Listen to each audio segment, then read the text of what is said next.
scattered. So if the photon interacted with something, but it still managed to get to the detector, it is still going to be a part of the remnant beam, right, or the exit beam.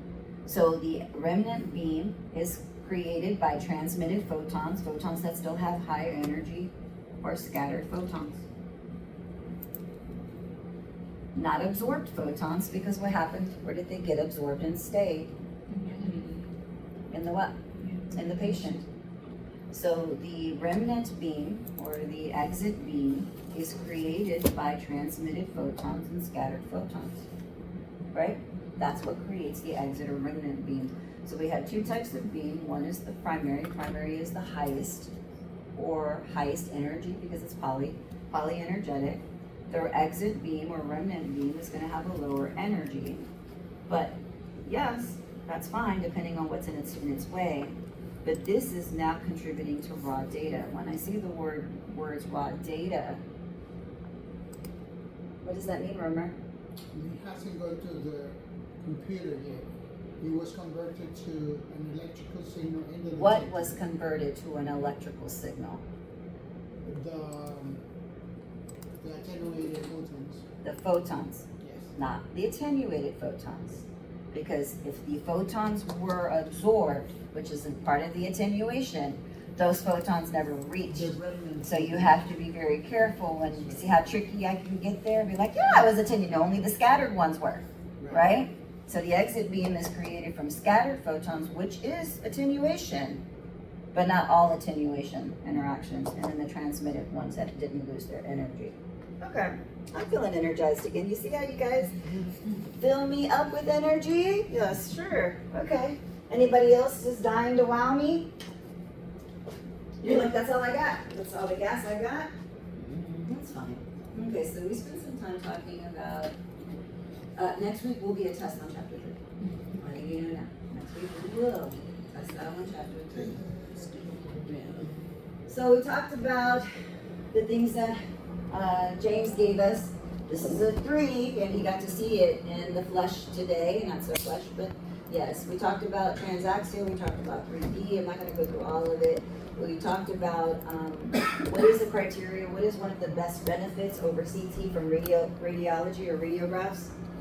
I know you remember. Yes, Lexus? Superimposition. So it's not having superimposed anatomy. Anything else? Contrast. What does that mean? Tissue differentiation. So when we're able to see one tissue versus the other, that's how I want you to think about contrast moving forward. Yes, short scale, long scale, yes, all of that. But I want you to be able to tell me what's the difference between a kidney and a bone. I want you not also to be able to tell me what's the difference between a kidney and a liver. I want you to be able to tell me those things. The best you're able to see differentiation between tissues is contrast resolution. So computed tomography has that over radiographs. Now, anything else? Fast, super fast. How fast are exams? Seconds. Literally, just seconds. So there's a speed. Now, radiation dose, radiographs or CT? Which one is higher to the patient? CT has a higher radiographic dose. How do we control dose in CT? Time, increase time, shorten time. That should be sounding like a choir right now. Shorten time.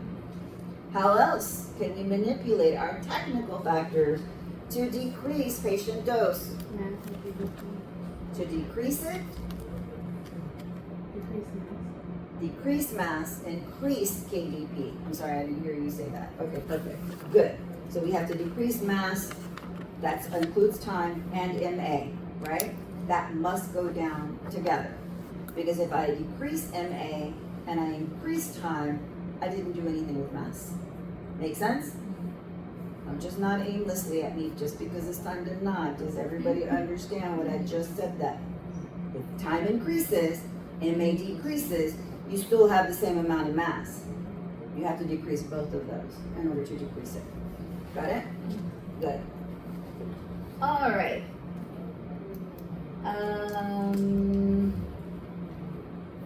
Volume. Volume data acquisition. What does that mean? What do those three words mean together? The amount The amount of data that can be scanned at one time. It's going to be a continuation of data gathering as the X-ray tube and the detectors move around the patient. Instead of one slide, it's going to be a continuation. Good. I like that. I do. You guys are fine. You thought you couldn't. You did it. All right. Now. Woo! Getting ready. What do these words mean to me? Effective atomic density. How compact something is compared to its atomic number. Very good. When we think of atomic density, we're thinking, yes, compact together. In the atom form, what would that be?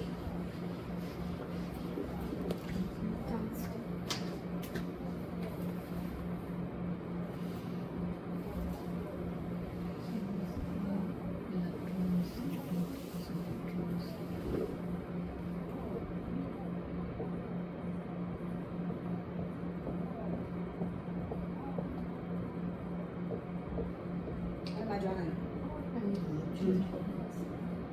What are these I'm drawing? Oh, I don't even know the outer, I think there's a rule, I forgot. What am I drawing? Electrons. The more atomic dense is meaning the more electrons. Now remember, why does this matter? When our photons are coming in and interacting with matter, what's the likelihood of our photon interacting with an electron? high. High, when there's a lot of electrons to interact with. So atomic density, when you think of the word density, you're thinking about how compact. At the atomic level, yes, you're talking about how many electrons are in the atom.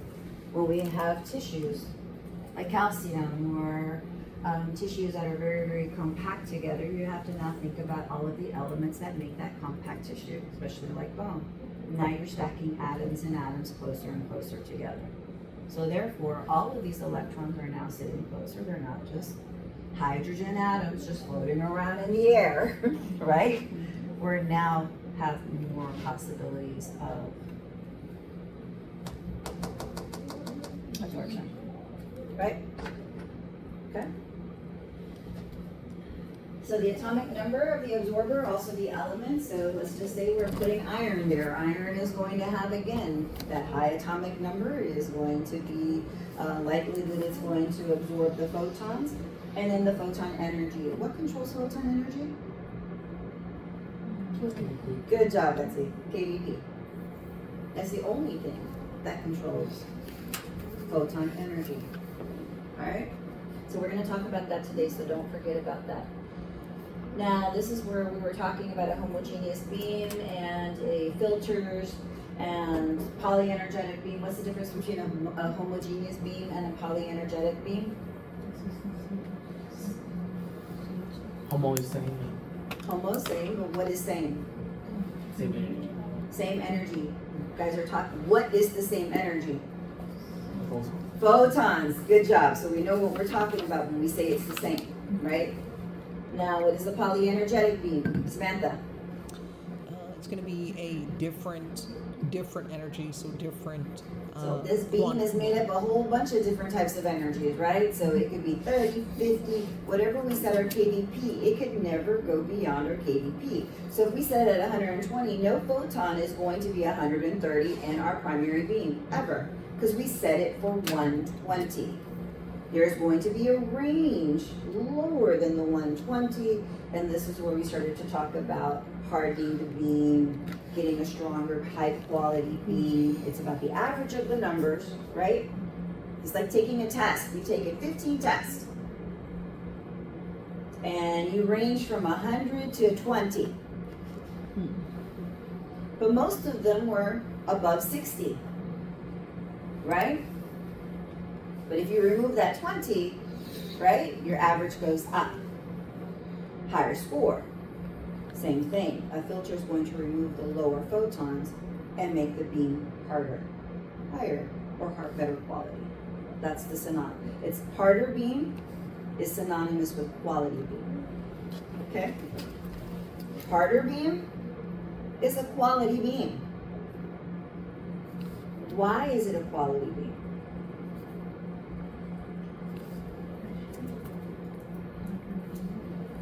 Why is a harder beam a quality beam? What is a 20 keV going to do for the body? Raise what? The dose. It's just going to be absorbed into the patient. It's just going to be absorbed. So we want to remove those lower energies. It's just going to create and in radiology terms, if the photon was to be deposited onto the radiograph, when we talk about scatter that way, it's likely going to be in the form of fog, right? What is fog? When I say the word fog, Too much energy? is it too much KVP? Fog is a layer of photons that lay on the image receptor and contributes to gray. Oh, scatter. It's kind of like it adds a grayish tint to your images. It doesn't add any contrast resolution, and it does not add any spatial. Matter of fact, it takes away.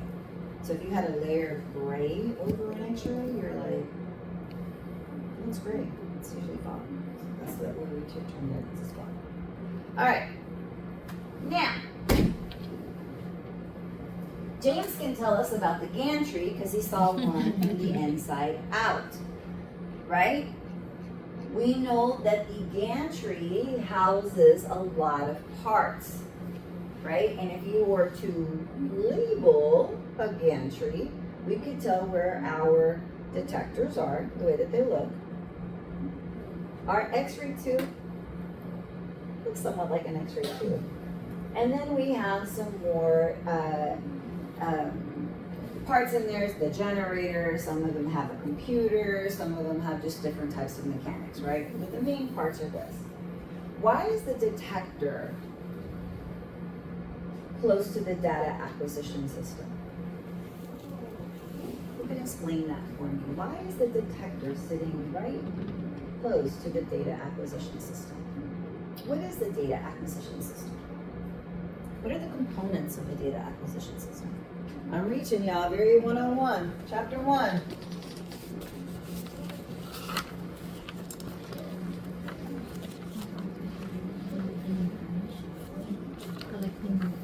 It's collecting data, collecting X-rays. The detectors are, right? So Cindy, what happens after the photons land on the detector? You can phone a friend. Somebody. What converts what?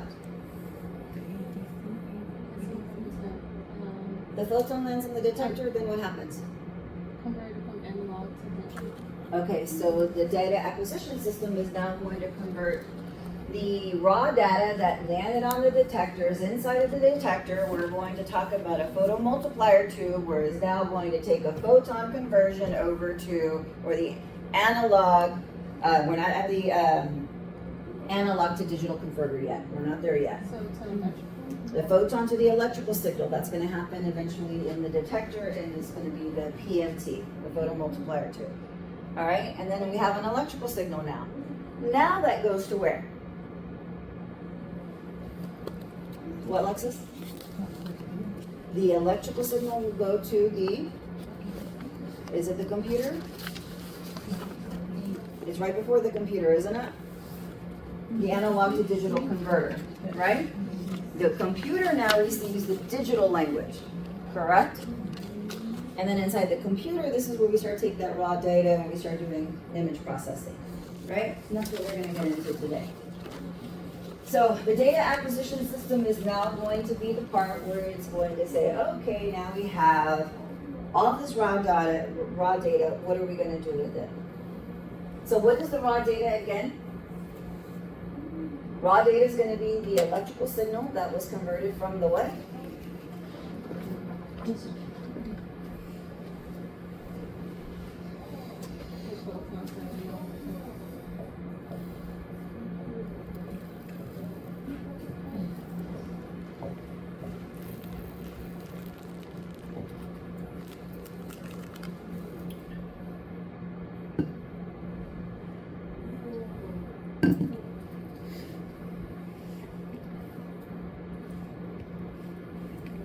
I'm gonna put electrical.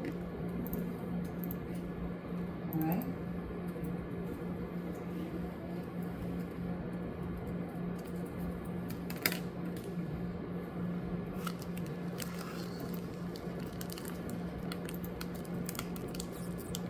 Where is all this happening?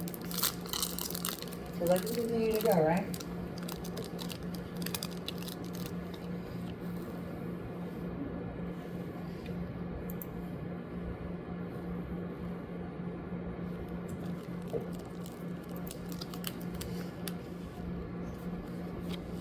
What does this stand for? What are we talking here? What kind of language? Language, binary. Where does this happen at? Perfect. This right here, after the computer. This, right? In the computer or after the computer, and then it's going to be an image display on the monitor. Are these not the steps? Data acquisition right here.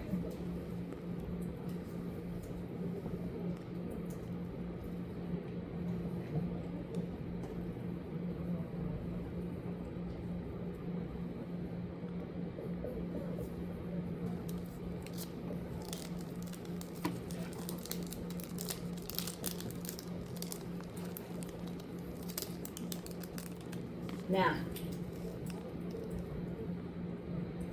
what happens between the detector to the ADC? That is going to be where your data acquisition system is. You're collecting data, right? You're now converting from photons to electrons. Now you're moving that signal, electrical signal, to or towards the computer. It must enter the ADC. Some sources will say the ADC is part of the data acquisition system. And CRM will say, no, it's separate, but it really does fall under the data acquisition system. Once we get to digital language, once we get to the digital language conversion, that's when we are now in the processing the computer, okay? So as we get to data processing, we know that we are now moving into the computer. Mathematical, this is where the numbers are going to start to flourish, and that's what we're gonna spend some time to talk about today. So, who was the founder of our mathematical principles that was associated with medical CT? Cormac, perfect.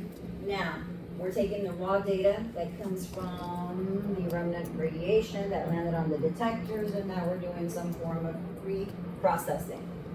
Now, this is all handled, this corrections are made, reformatting of data occurs, image reconstruction happens where? In the computer. Perfect. Now let's talk about what these CT numbers are. When we think about this, we're thinking about a matrix.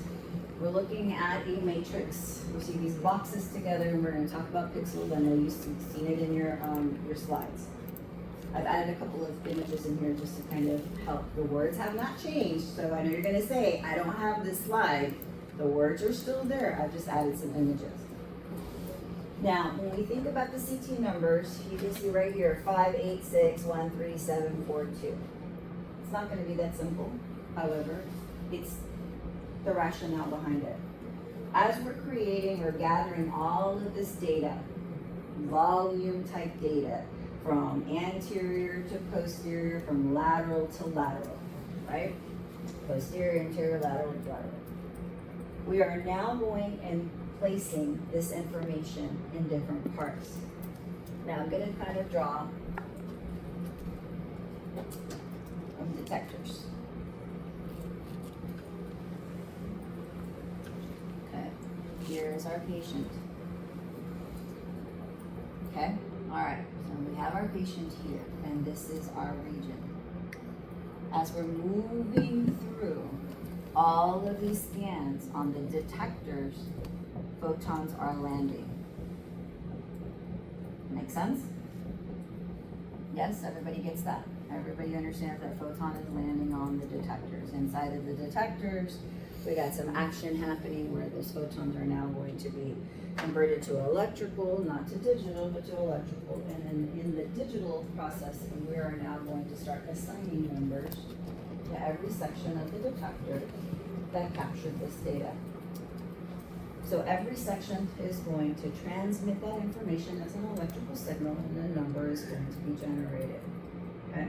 Everyone's okay with that? All right.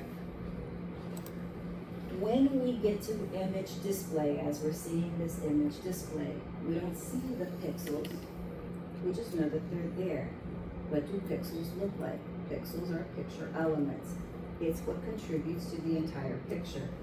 You can visualize this yellow grid. It's basically what a pixel or matrix looks like. We're going to talk about contrast resolution, which is the differentiation between tissues. Kidney to liver, liver to stomach, right? Things that are very closely related in tissue density. Spatial resolution is going to be very fixated on the size of the pixel and the ability of the pixel to display different types of contrast. So I'm going to put on pause there. You're going to hear me say contrast resolution here in a little bit. So each pixel or each picture element or box inside of the matrix is going to represent an X-ray attenuation. What does that mean? Those are words. They sound very complex. But what does it mean? How much radiation did the detector that landed on the detector? And what KeV form? What was the strength of that photon? Right? That's the attenuation. It's not absorbed photons. What kind of photons eventually got through? Transmitted or the attenuated scatter, correct? So you're hearing these words, but you know the differences. So every pixel, every photon that landed in these spaces, and we're just saying this right now, it's going to be a little more complex than that, is going to give off an electrical signal that is equivalent to what the photon energy was. Yes? Perfect. The number is going to be the number that is going to be provided, and we're saying the word number. Where in this whole scheme of conversion do we get numbers? Post where? The ADC. What numbers are we talking about?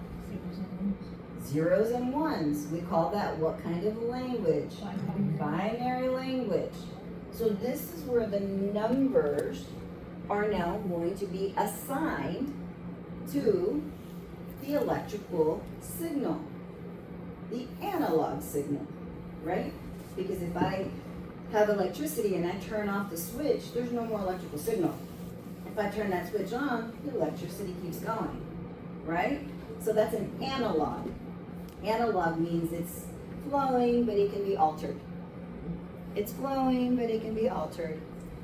I put in a patient with a lot of swelling. Oh, my photons are going to be altered.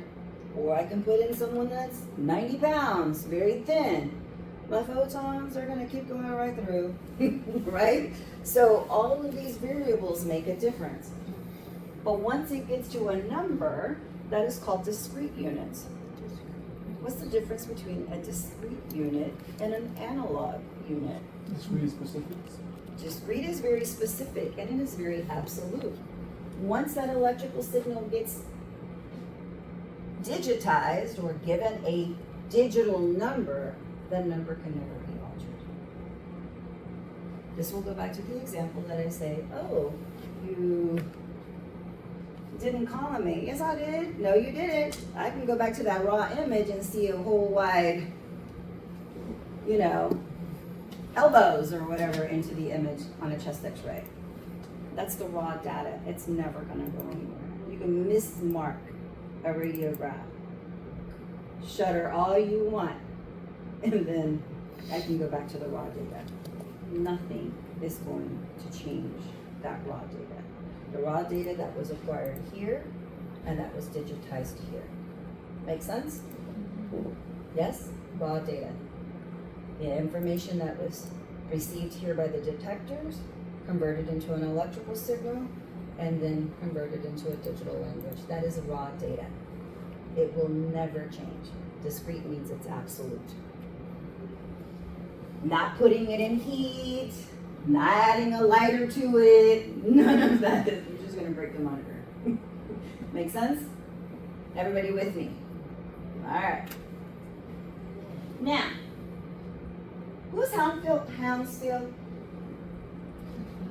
The founder of CT. The founder of CT in the medical industry. Perfect.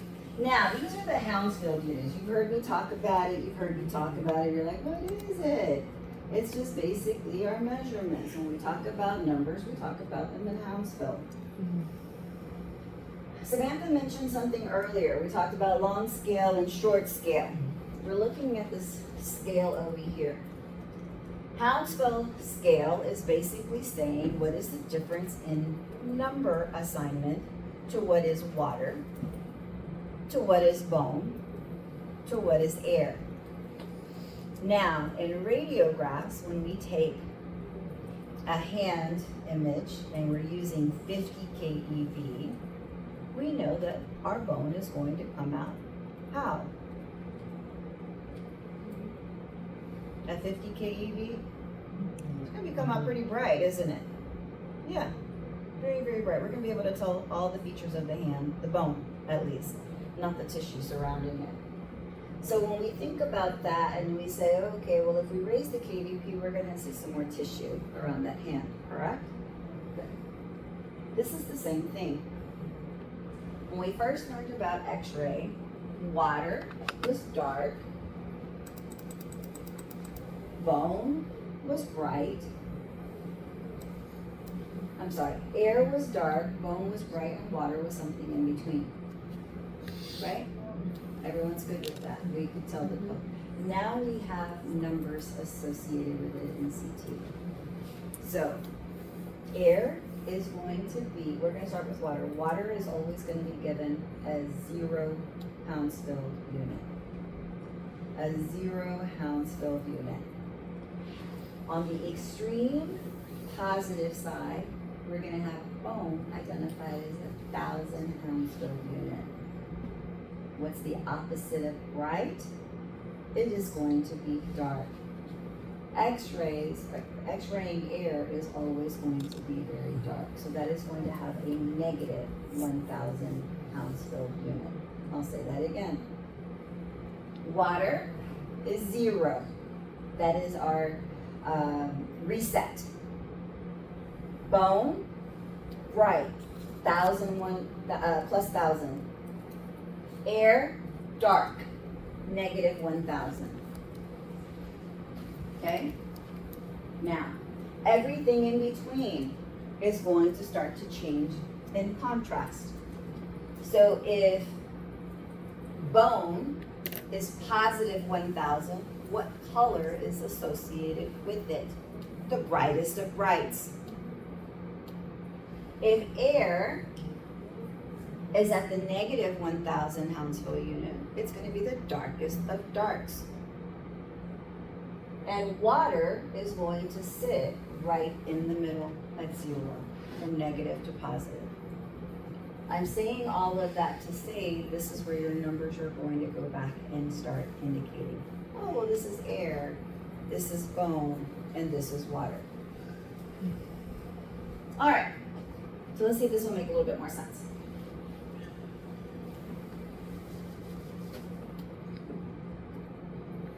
Linear attenuation coefficients. I don't want you to get lost into the words. We know what attenuation means. We know what linear means, meaning in a straight line. As as X-ray starts to enter the body, it's going to start losing some of its photon or photon energy in a very consistent way, right? If it's specifically in the same area.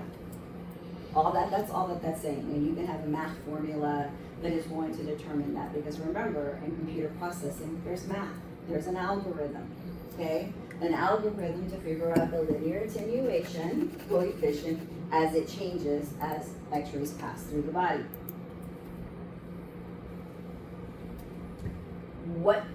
How would that affect the CT numbers.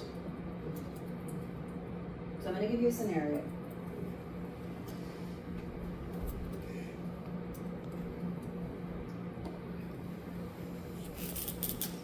Now I have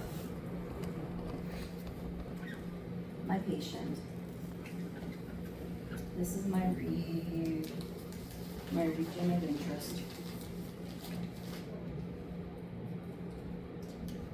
This is my region of interest.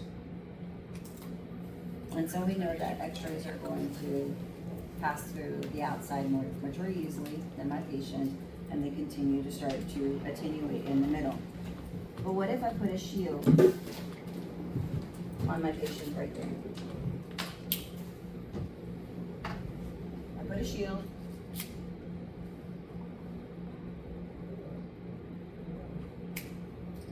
How's that gonna alter my numbers? Huh? No x-rays go through it. Am I gonna see the shield? You're gonna see a space, right? I'm gonna see, well, theoretic, right? We're like, I see the shield. You really just see blank. Yeah. What color will it be assigned? White. Why? Because if it's a shield, it's lead, and air. If the air is black, because of transmission, so lead will just absorb it all. It'll be High atomic number, isn't it? like, High atomic number. So it's gonna be highly bright. Not bone, but it's gonna be highly bright. We're gonna be able to see it.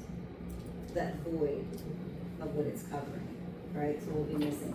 So anytime we have something that is going to interfere with our linear attenuation coefficient, we'll have a tumor sitting on my kidney. That is going to attenuate the photons differently than any surrounding tissue that doesn't have a tumor on it, right? Or shrapnel, or foreign object. Anything like that. Make sense? Somebody swallowed a spoon. Now we're trying to locate the spoon. Spoon is gonna look like what? A spoon. I had a child swallow like a little white ball. Mm-hmm. It was on X-ray. I've seen a lot of wonderful things. Matter of fact, when before, fun fact, story time. I don't know if inmates come through anymore, but before, inmates would just swallow stuff just to come through and socialize. Which, who am I to judge? You've been confined all day, you want to see people. Razors. Why not swallow this? So you're going in there and you're like, huh, hey. Let me just socialize because they don't care about what's in there. They just want it to be outside of, and so I don't know, again, as I know that with our correctional health care and however, that was a reason that they started to see, so there was a decrease in bringing inmates in because they were using it as an excuse just to get out for a little while and socialize, have a field trip. And so, but yeah, it's amazing to have somebody smiling, so I guess it still happens. I'm just like, oh, you're back! Come over! With their handcuffs. And it's not funny, but you're like, what'd you swallow today? I didn't swallow anything. You're like, you swallowed a pencil. I can see it. How did you get a pencil? That's funny.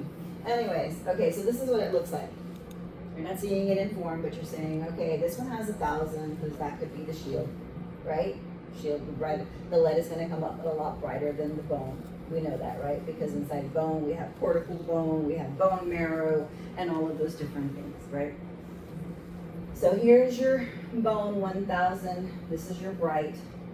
Here we have the darkest of dark, and then we have water sitting at 0, and we can start to see the differences from one to the other. What I want you to also consider when you're looking at this is to really think about the contrast resolution here. Would this be a long scale or a short scale? Why do you say long, Lexus? Seeing more gray, you see that. You see a lot of transition to get from bright all the way to dark, right? So, all right, pop quiz. You ready? Yay! Yes.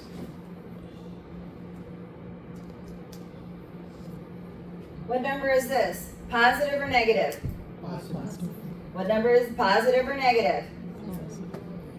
Positive? Positive or negative? Negative. Positive or negative? Negative. Zero. Neutral. Huh? 0. You're saying 0. It's gotta be something. We're gonna say this is 0, Right. right? This is 0. About 1 or 2. We're like, it's not positive 1,000 or it's not negative 1,000. It's very much in between. So if I were to say air, bone, or tissue? Air, bone, or tissue? Bone. Air, bone, or tissue? Tissue. I know it sounds remedial, but are we getting how these hounds feel? Unit Bone. positive 1,000 or positive 1,000? Positive 1,000 or positive 1,000? First one, right? You see where I'm going with this? You might start seeing some shades and get some numbers associated with it. Are we good? Guess fast. Love it. That was easy. Again, this is just another scale. I want you to kind of see, I'm not asking you to remember numbers. I'm not ever going to ask you to remember numbers unless it's some type of formula and you're doing some math. But as of right now, yeah. What I do want you, I guess I take that back. I do want you to know negative 1,000 is associated to air and dark on an image. Positive 1,000 is going to be the cortical or the very hardened bone, right? The very dense material. And then trabecular bone is just kind of gives you how it starts to go down into grays, because we know trabecular bone is what? What is trabecular bone when I say that? Spongy bone? It's the spongy part of it, right? We have that outer casing, very, very dense, very, very fibrous, very, very tough, right? When you eat chicken, anybody eat chicken in here? You bite into the bone, you get that very the medullary part, but before that, you get a lot of differences at the ends with trabecular bone. Okay. Acute blood clots. Very different than water, isn't it? Not too much difference, but it's different. Again, water is at where? What's important to know is that fat or adipose tissue is darker than water.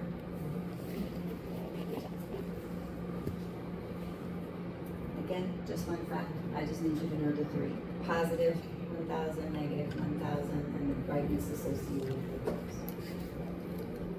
Now we're looking at a radiograph, a CT. Now we're able to go back and start saying, oh, I don't like our region of interest over there, right? We're starting to see what is positive, what is negative, and what is everything else in between, right? So, as you guys are doing cross-section, what part of the anatomy are you on? It's cross-section? You just watched the legs.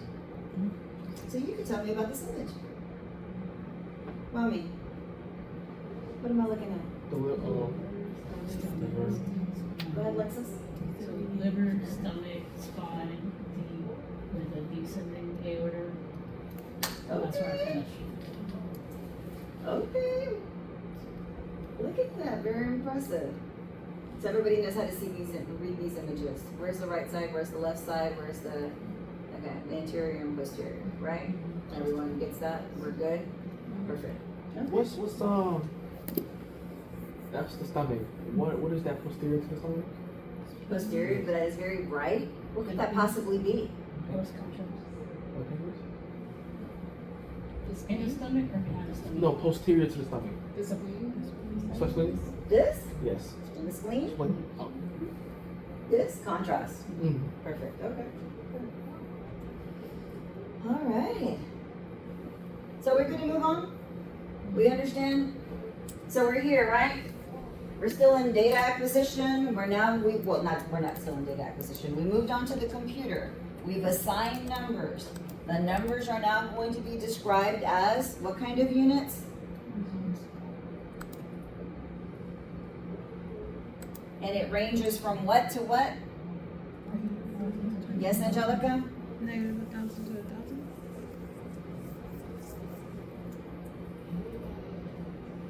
And what's in the middle? 0.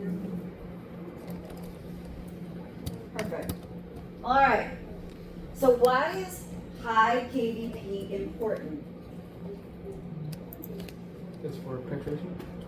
Better penetration of the photons to reach the detector. Good. What else? What does it mean to reduce the dependence of attenuation coefficients on photon energy? Anybody want to take a stab at that? That's a lot of fancy language. Pretty fancy, isn't it?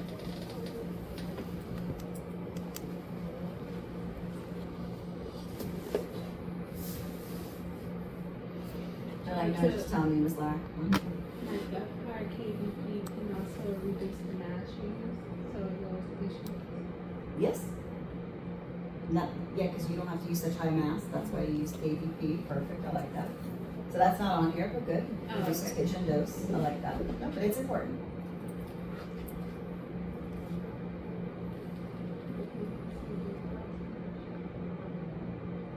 So let's talk about what attenuation coefficients. We talked about attenuation meaning what? We're depending on the patient's variables, right? Where we're hoping that a patient is going to be thin and lean all the time. Are those our patients? No. Usually they have some type of swelling, edema, or swelling and edema, or some type of something another happening, and it's never that. So when we're thinking about dependence of attenuation coefficients on photon energy, or just saying the photon has to be strong enough to get through, I want you to see, I want you to take a look at how the x-rays are landing onto the detectors. As you can see, the x-rays right here landing on the detectors of fan beam.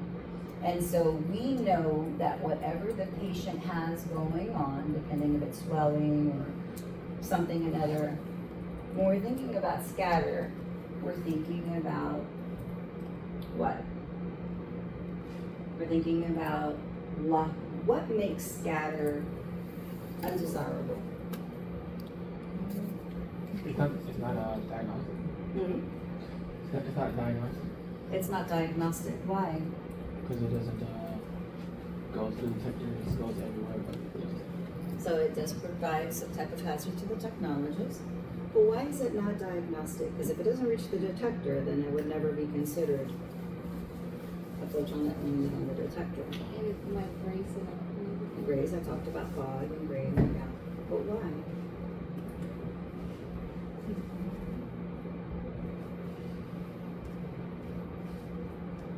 It degrades the image. Degrades the image, but why? Because it's low energy. it knocks out electrons. Because it knocks out electrons, I like that. But does that degrade the image? No, there's no more riddles. All right. This is my image receptor, or my detector. And here's my patient. We know that here is going to be the area of interest, right? So we have our fan beam coming over here on the area of interest. But as I was going through a swollen belly, my photon that was aimed here landed on the detector after the patient over here. Oh, okay. Well, then now I have the photon that was aiming over here landed down here onto the detector. It's scattered. Why do I care about these x-rays landing on the detector if they were aimed for something else?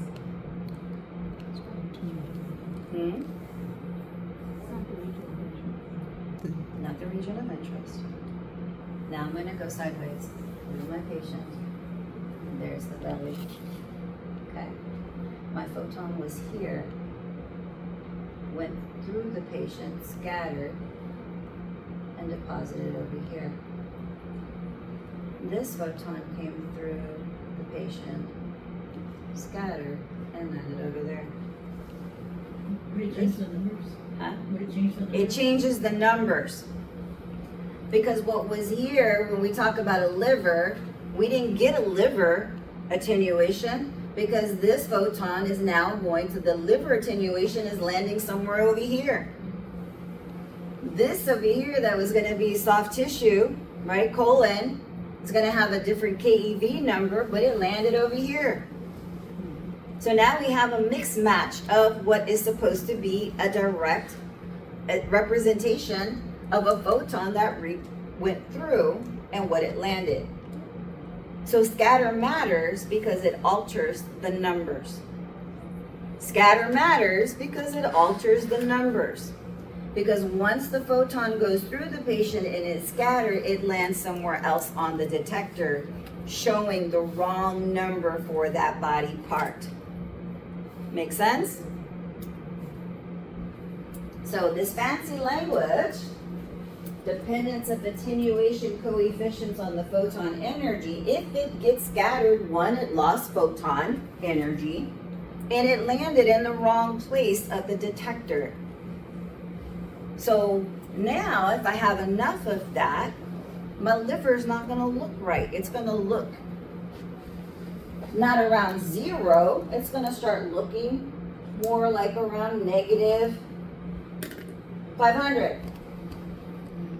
Because if this photon went through air and touched tissue, it may not have it may have a different representation of what the Hounsfield unit should be. Is everyone clear on that?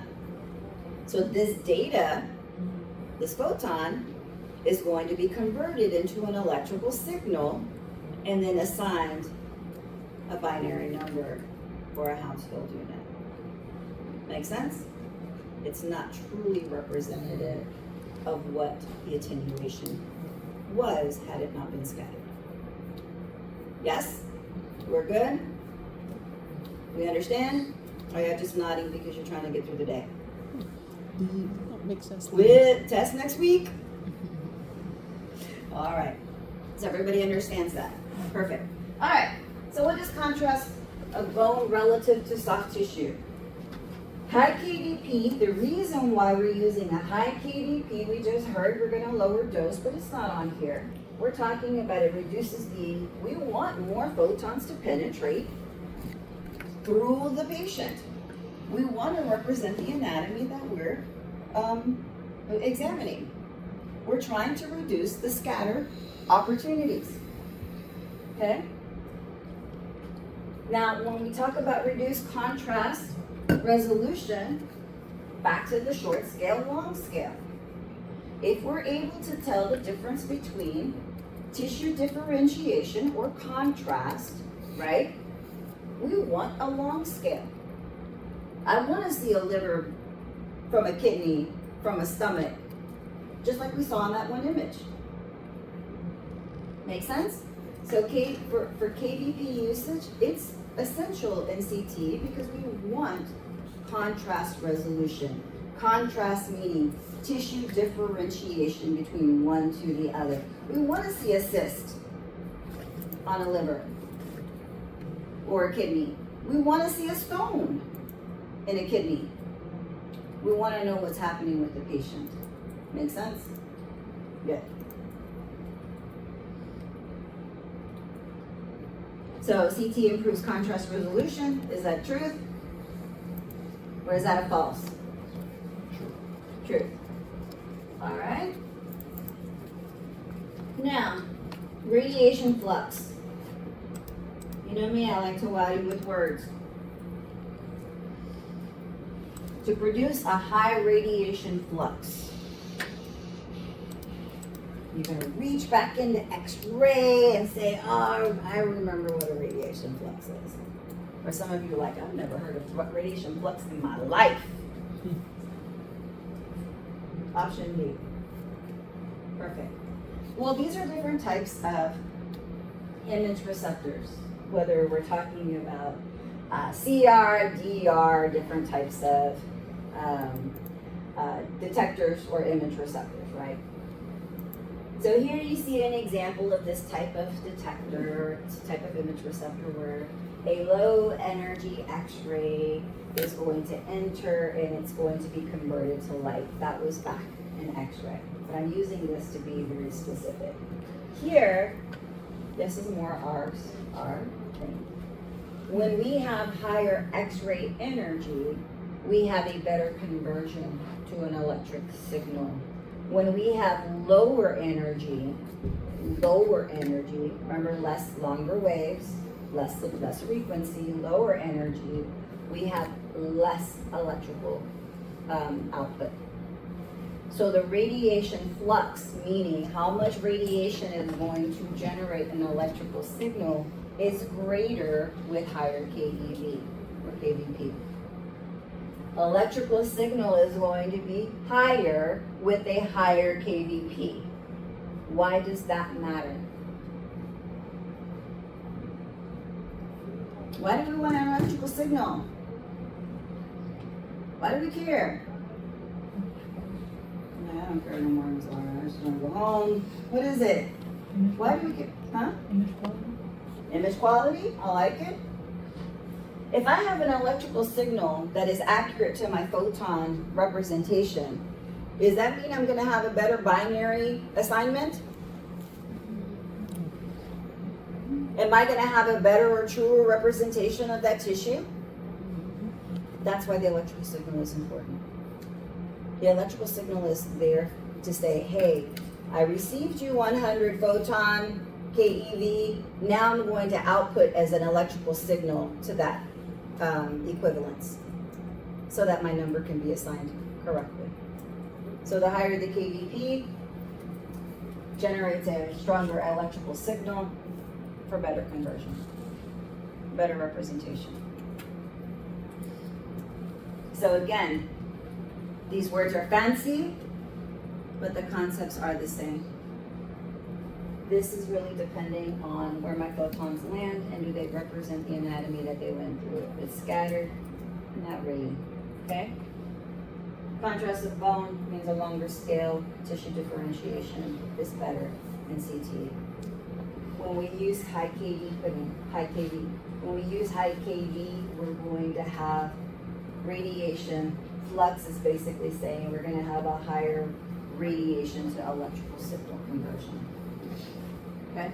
So you can put that in your own words, that makes sense to you. However, it best rings with you. Alright, I'm gonna get everybody to stretch. Stand up. I want you to stretch. I want you to wakey. We still have a whole another 35, 40 minutes to go. So take a breath in. Woosah. Relax. Stretch. Can I go get Whatever floats your boat, but I need everybody to wake on up. This is not the most exciting stuff, but a lot of it is repeat. We're just moving into different domain now.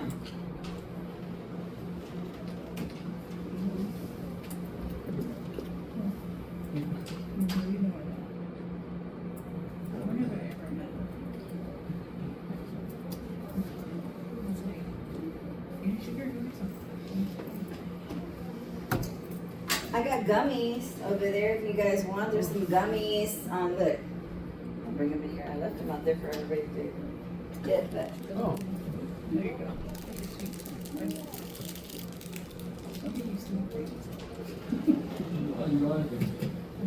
That's true. It's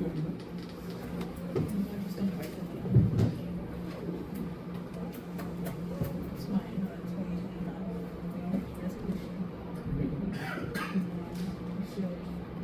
No, it's too early, bro. Yeah, it's weird. I feel like I need more alert in this class than I was for my actual class. But I don't know. I'm gonna grab one for myself. There you go. You can have the rest of them. Oh, thank you. Mhm.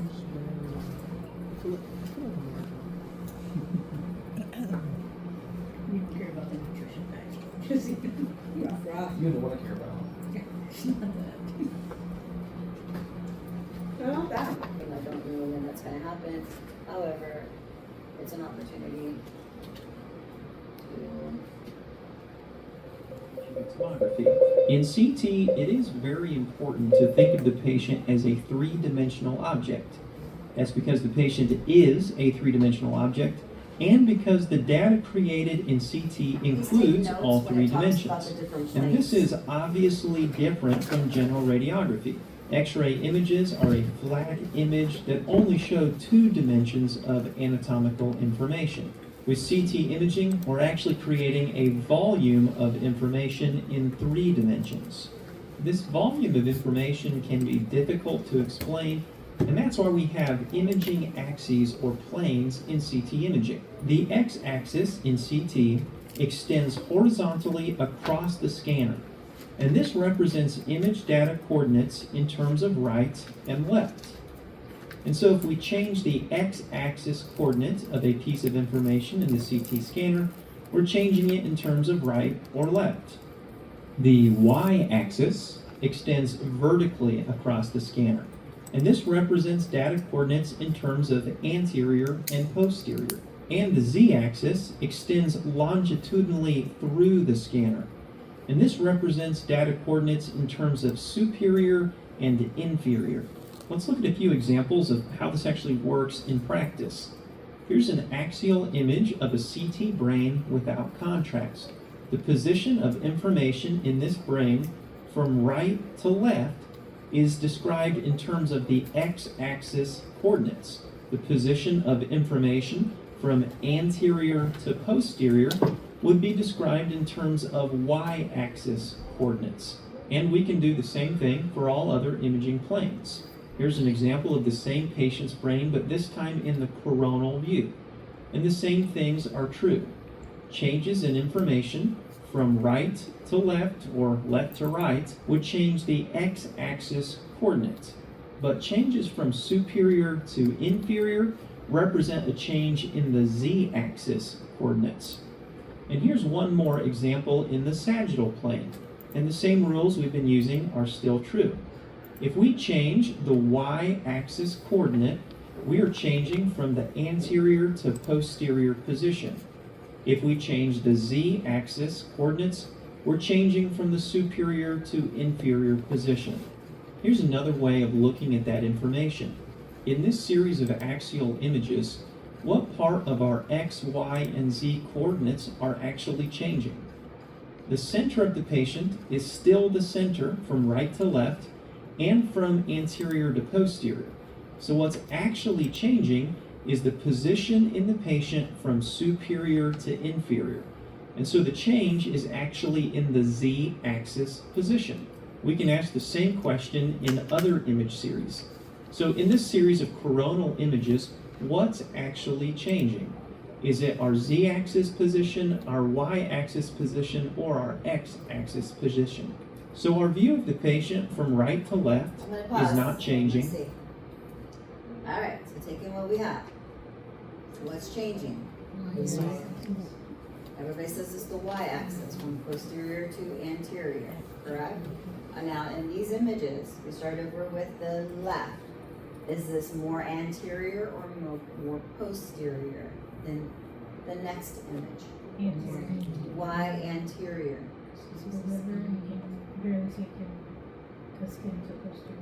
I don't even, and then to make it more clearly, I don't see the spine in the first image, which we know the spine is the most posterior anatomy. And as we start to move more posterior across the y-axis from anterior to posterior, our spine becomes very, very evident between image 2 and image 3. Everyone see that? So that is the y-axis change. Now what is superior to inferior again? Which axis is that one? The z. Perfect. And then right to left. Which axis? Perfect. Good job, guys. And our view of the patient from superior to inferior is not changing, but what is changing is the y-axis position. Our view of the patient from anterior to posterior. That coordinate is changing. And then finally, in this series of sagittal images, what data coordinate is changing? The position of each of these images from front to back stays the same. From anterior to posterior, the information is not shifting back and forth. The same thing is also true in our view of this patient from superior to inferior. But what is changing is our view of the patient in the x-axis position.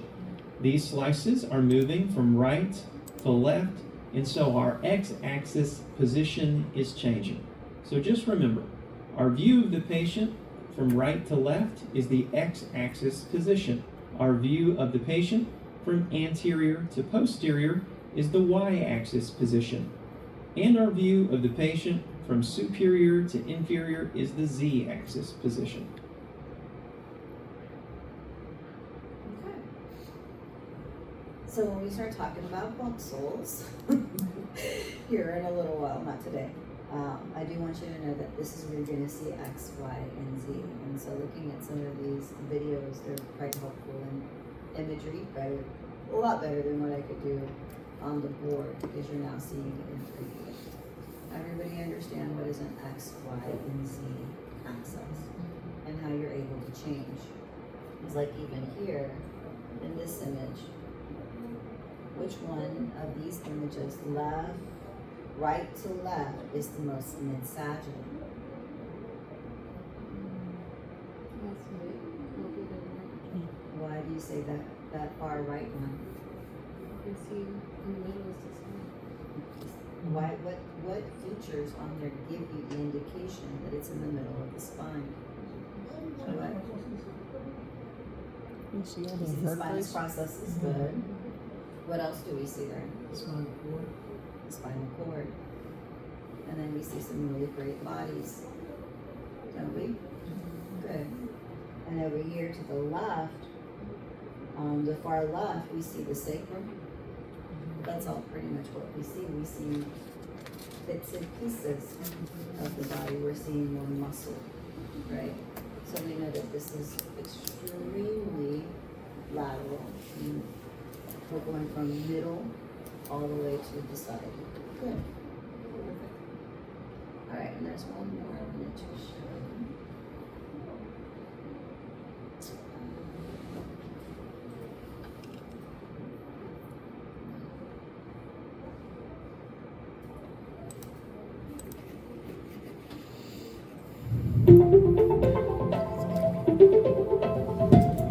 This lesson is about the field of view used in CT imaging.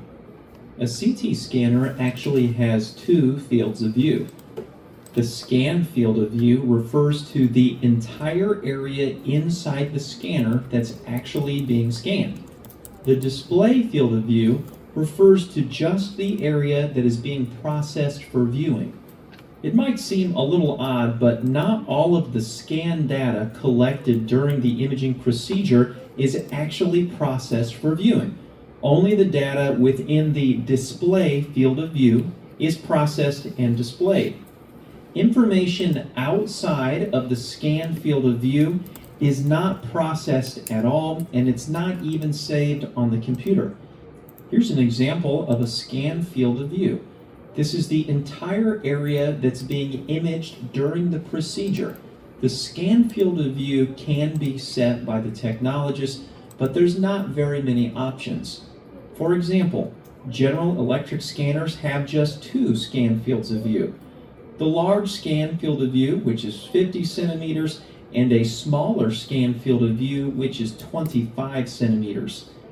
Any part of the patient that is inside this scan field of view will be saved as a data set on the computer, but it's not necessarily viewed on the monitor. And that's because the display field of view is different. The image on the left shows the entire scan field of view. all of the anatomy inside of this scan field of view is collected by the computer system and saved on the computer. But it's only the display field of view that is actually processed for viewing and sent to the technologist. The technologist actually sets the display field of view using the localizer images. You can make the display field of view larger or smaller depending on the size of the patient and the protocol, but the display field of view can never be any larger than the scan field of view. Here's an example of how the display field of view can be changed depending on the protocol.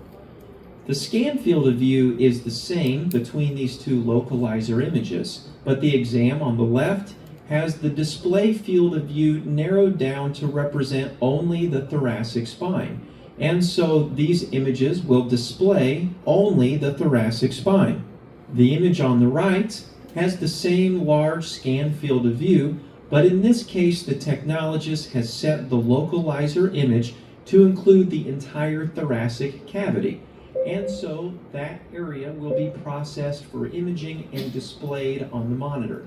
Remember that information inside of the display field of view is processed by the computer, and that's what's sent off to the radiologist for reading. Here's a case study to make sure this information is making sense.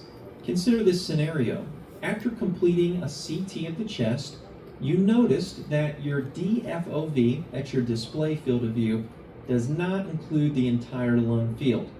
Obviously, that's a problem. So is there any way to retrieve this missing information? It looks like there's two problems with this image that we see on the right. First, the anatomy in this patient is not centered correctly in the display field of view.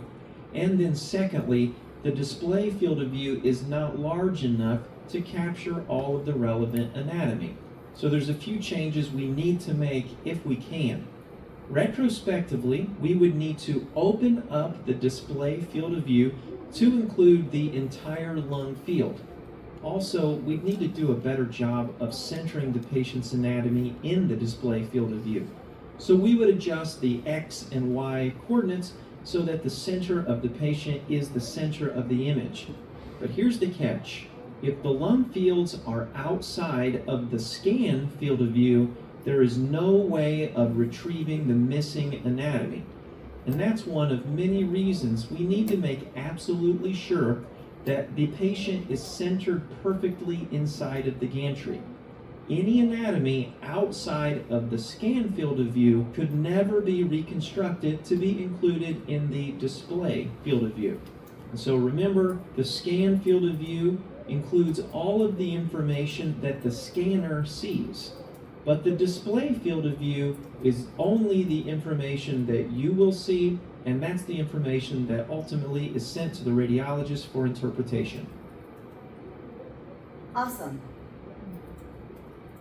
I couldn't have done any better at all. So everybody understands what is a field of view, but more importantly, the display field of view and the scan field of view.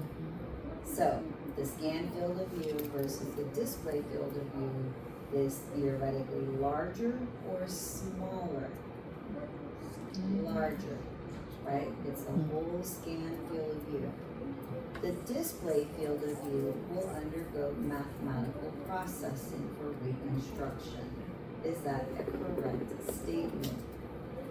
Everyone is good with that. Perfect. The what? Like how you take your scouts and then you adjust the boxes. The boxes. Yep. With the mouse, right? Not with this. Yes, with the click, mouse. click, click, click, right? You set your points, you get it, and you want to make sure this is why that. So now we understand the scan field of view, right? This is where we center and we adjust, and the pitch. We're talking about the pitch and the table movement. But the display scan of view or field of view is going to be what's going to be reconstructed. Now, y-axis. Which one is it? What does it identify?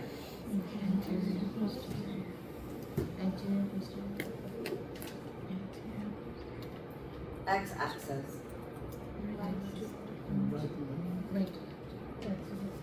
Z-axis. Okay. start telling you things to the gantry, right? The long ways across the gantry, left to right, right? So it's really, when we go back and we look, it's how we're placing our patient. It really does, right? Most of the time we'll do what? Is it feet first or is it head first? Depends on the examination.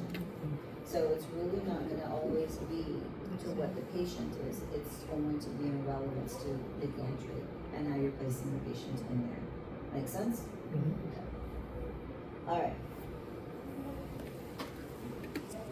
Now,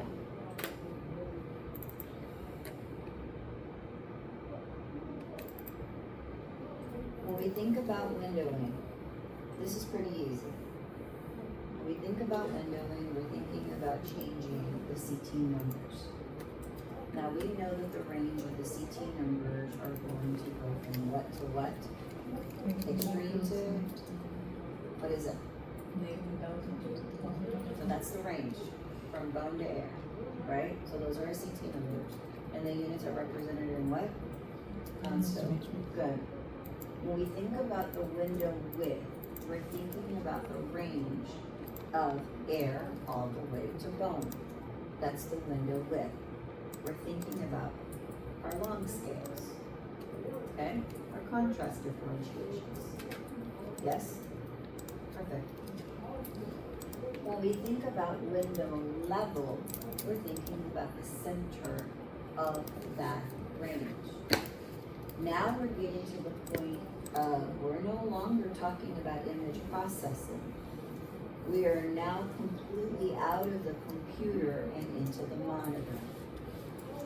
We are out of the computer and into the monitor. I'll say that again. We're out of the computer and we're into the monitor. The capabilities of your monitor. So the window width, because we know that our CT units have already been assigned through processing. Now it's time to display. When you take an image, a digital image on your monitor, are you able to alter the colors? I see one person saying yes, one person going maybe, one other person possibly. Look on CT for Are on you display being on the monitor. Filters is another way, but that's a filter. It's gonna happen to the entire. The difference between windowing and filters for changing the settings, you're changing all of the matrix at once. When you say invert, it's gonna invert everything on the image display. Windowing is when you take your mouse and you hold it onto an image and you start to scroll up or scroll down. What happens to the image itself? It gets brighter, it gets lower. You can move to the side, you can move up, down, right? It's gonna change the pixelations. Change the contrast, right? So that's what window width is. So window width is going to determine the range of pixel values displayed in the image. The wider your window width, you're going to reduce your contrast. The narrow window width increases contrast. Now, when you take your mouse and you go from up, down, you're gonna go brighter and lower. All you're really basically saying is, here's my scale. All of this is my window width. All of these colors that I have with, just spell it for me, I'm losing it, guys. Okay, so all of these different colors is my window width. Okay?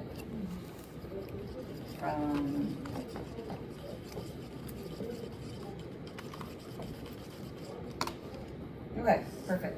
So all of this is my window width. This is my level. Okay?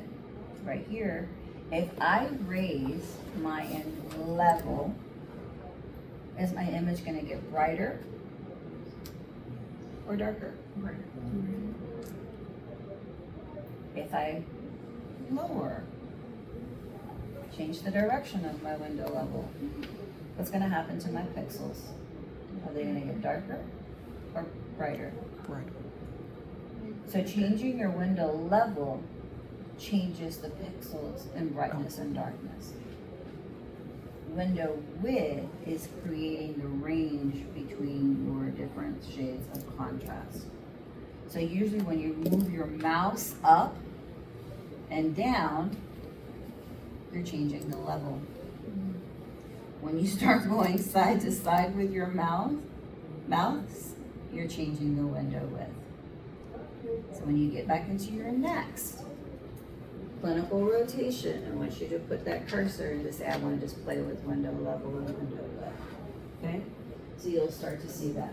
So window level determines the midpoint of the range of pixel values displayed in the image. A higher window level, and you can probably just reverse that. Basically, you're just saying you're moving towards the, not positive, the negative is going to make it darker, while a lower window level makes it image brighter. And I think this is where it looks backwards, but let me explain what that means.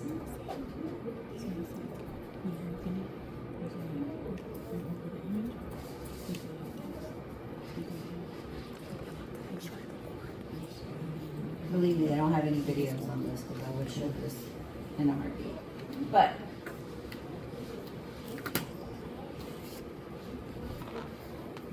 the statement says, as you go into a higher window level, makes the image darker.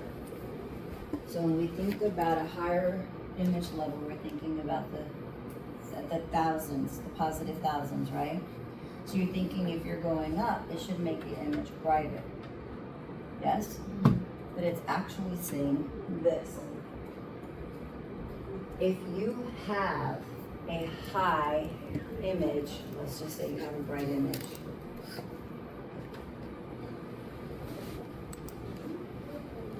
And you're moving up the level, it's going to make it darker, opposite of what it is.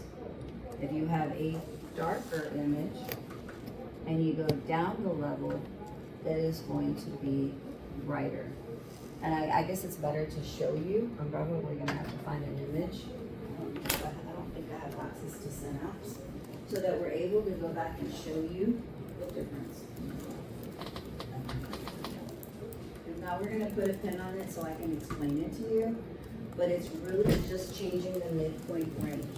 So if when you have a higher window, meaning that you have that dark image, it's going to eventually get brighter towards, as you move towards the 1,000, positive 1,000.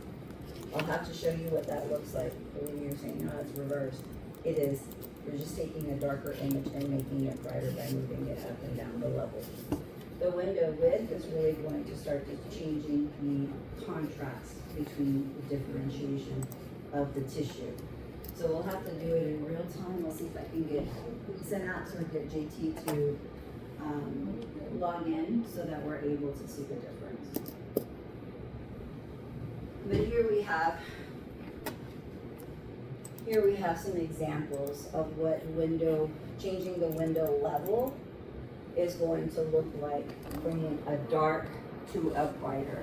So we'll put a pen on it. I don't want to get into too specifics, but it's better to show you what that looks like when you go up and down with your mouse versus side to side. And that's going to be the window width. Okay, we're not going to get into, we already talked about display field of view. You already know what is scan field of view. We're going to hold off on window width, window level. Do know the definitions because it's the difference between the two.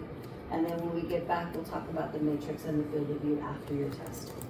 Okay, so you can stop right here.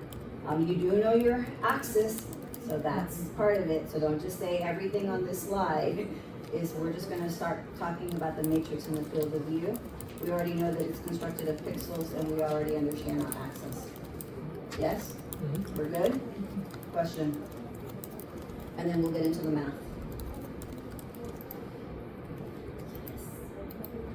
Are we good? All right. Did you send this to us? Mhm. You did? I did. Did that number? I know 2 people reached out, said that they didn't receive it, but I sent slides. I asked everyone last time, check to see if you got it. I saw, that's what I saw. Did you get it? You want me to do a little review before the test, like we did last time? And test will be over everything until Pixel, right? Alexis, Or it'll do be you over. need it? I can send it to you. Yeah. You need it? Okay. No, I'll no, send it. no. I'll just, okay. Thank you. Yeah, pretty much. Is it everything? That's all that's left on it. These other just Marquita, really do you have the advantages of CT we've already Or talked you need it about. too? Oh, okay, perfect. Yeah, but You got it? yeah, Okay. pretty much. I really do want to make sure that you guys are, we're really done with the physics of CT, like data acquisition, image processing, computer, where do you find digital language? What is a Hounsfield unit? Why is air a negative 1,000? What's the unit, Hounsfield unit for water? Things like that, that we've covered, slowly today. And then the rest of it is going to continue to come. Okay? So we will get into math and then we'll move over into pitch. Table speed. That's gonna be more math. You sent it to our Harris Help emails, right? No one else got it? Well, which